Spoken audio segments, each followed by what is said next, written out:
बिस्मिल्लाहिर्रहमानिर्रहीम, अस्सलाम वालेकुम।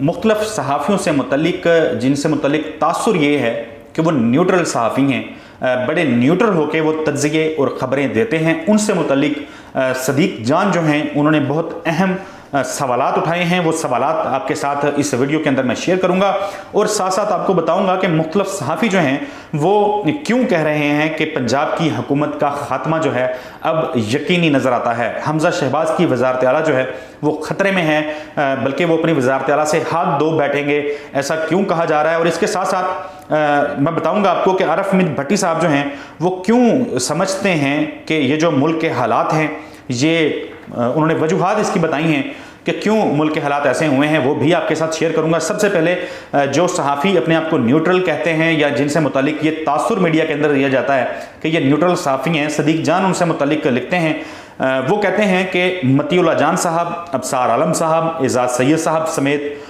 उनके पूरे ग्रुप को पता है कि शहबाज शरीफ को कैसे मुसल्लत किया गया, लेकिन इमरान खान के खिलाफ तो जहर आलूद अल्फाज इस्तेमाल करते थे, लेकिन शरीफ खानदान के किसी फर्द को इस तरह मुखातब नहीं किया जाता। इसकी क्या वजह है? फिर वो कहते हैं हालांकि मती साहब और एजाज साहब न्यूट्रल हैं। फिर आगे चल के उन्होंने ये भी लिखा कि मुझे पूरा यकीन है मतीउल्लाह जान साहब और एजाज सैयद जिस लबो लहजे में इमरान खान के खिलाफ सवाल करते हैं, बिल्कुल उसी अंदाज में पीपल्स पार्टी और नून लीग से सवाल करेंगे कि कराची में बलोच खवातीन पर तशद्दुद के बाद बिलावल और मरियम खामोश क्यों हैं? लापता अफराद के कैंपों में अब मरियम क्यों नहीं जाती? कल कराची के अंदर लापता अफराद के जो लवाहिकीन थे वो एहतजाज कर रहे थे और उनको जिस बुरे तरीके से, जिस बर्बरियत से सिंध पुलिस ने तशद्दुद का निशाना बनाया वो बड़ा अफसोसनाक है। आम लोगों के हवाले से अगर बात की जाए या इंसानी हकूक़ के हवाले से बात की जाए तो पीपल्स पार्टी इंसानी हकूक़ की चैंपियन बनने की बात करती है। बलूचिस्तान में लापता अफराद के मामले पे बिलावल जो हैं वो अख्तर मैंगल को अपना कंधा पेश करते रहे हैं कि वो इसके ऊपर सर रख के अपने जो मसाइल हैं वो बयान करें, लेकिन खुद सिंध के अंदर, कराची के अंदर उन्होंने लापता अफराद के लवाहिकीन के साथ जिस तरह का सलूक किया है वो बड़ा शर्मनाक है। पीपल्स पार्टी जो जमहूर और जमहूरियत का नारा लगाती है, उनका उसका ये जो दोहरा मेयार कह सकते हैं, उनका दोगलापन या उनकी मुनाफिकत कह सकते हैं, वो खुल के बेनकाब हुई है। तो सदीक जान ने भी इस हवाले से सवाल उठाए हैं, एक तो उन सहाफ़ियों के ऊपर भी कि वो इस सारे मामले के ऊपर किस तरह के अल्फाज इस्तेमाल करते हैं, क्या वो उस तरह के अल्फाज इस्तेमाल करेंगे जिस तरह के अल्फाज वो इमरान खान या तहरीक इंसाफ की हुकूमत से मुतल्लिक इस्तेमाल करते हैं।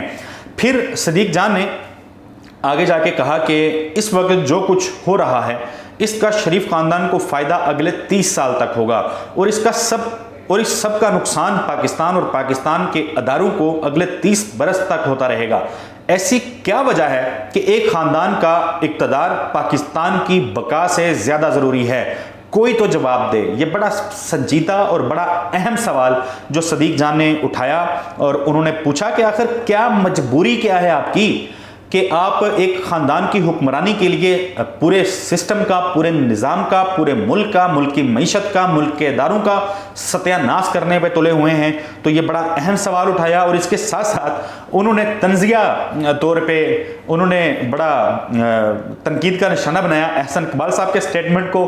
वो कहते हैं कि पाकिस्तानी मईशत की बका का बोझ अब सराइकियों के कंधे पर आ गया है। सराइकी मुसलमानों से गुजारिश है कि आइंदा के लिए बच्चे जो हैं वो 8 से 4 और चाय के कप को वो कहते हैं कि 4 से 2 कर दें। यानी सराइकी जो हैं वो आबादी को कंट्रोल करने के लिए 8 की बजाय 4 बच्चे पैदा करें, जबकि चाय के जो 4 कप रोज़ाना की बुनियाद पे पीते हैं अब वो उसको कम करके 2 कप कर दें प्लीज़। बड़ा अजीब सा ये स्टेटमेंट था अहसन इकबाल साहब का, जिसमें उन्होंने कहा है कि चाय जो है वो पीना कम कर दी जाए।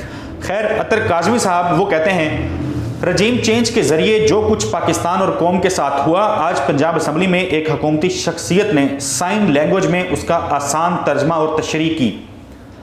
ये कल किया गया। अता तारड़ साहब की जानिब से मिडिल फिंगर उन्होंने कल उठाई असम्बली के अंदर। एक हाथ में उनके आइन पकड़ा हुआ था, दूसरे हाथ की उंगली को वो यूं कर रहे थे, आइन को उंगली दिखा रहे हैं, ऐसा कहना है लोगों का। आज बहरहाल उन्होंने इस पर माजरत भी की है। हमारे दोस्त राय साकब खरल साहब हैं, उन्होंने उनको इंटरव्यू किया, उनसे सवाल किया कि आप इस पर माजरत करते हैं, तो उन्होंने कहा कि ये हीट ऑफ द मोमेंट पे हो गया था, मैं इस पर माजरत करता हूँ। उन्होंने कहा कि मैं असेंबली से बाहर जा रहा था मगर लोगों ने पीछे से नारेबाजी शुरू कर दी, गालम गलौज शुरू कर दिया, जिसके ऊपर मैंने मिडिल फिंगर जो है वो सामने जो है वो उठाई। तो ये मामला था, इस पे उन्होंने माजरत कर ली है। फिर आगे अतर काज़मी कहते हैं कि जरदारी शहबाज हुकूमत ने इमरान खान करप्शन पकड़ ली। इमरान खान हुकूमत ने बिरून मुल्क से वापस लाई गई रकूम सुप्रीम कोर्ट में जमा करवाई। भाई ये तो करप्शन है। अगर सादिक और अमीन होता तो अपने चपड़ासी के अकाउंट में रकम जो है वो जमा करवाता। मलिक रियाज के पैसे पाकिस्तान आए थे, वो सुप्रीम कोर्ट के हुक्म पे आए थे और वो पैसे जो हैं वो ज़ाहिर है जो उसका तरीकाकार बनाया गया था उसमें जमा हो गए। सुप्रीम कोर्ट इस मामले में ज़ाहिर फरीक थी, खुद देख रही थी इन सारे मामलात को।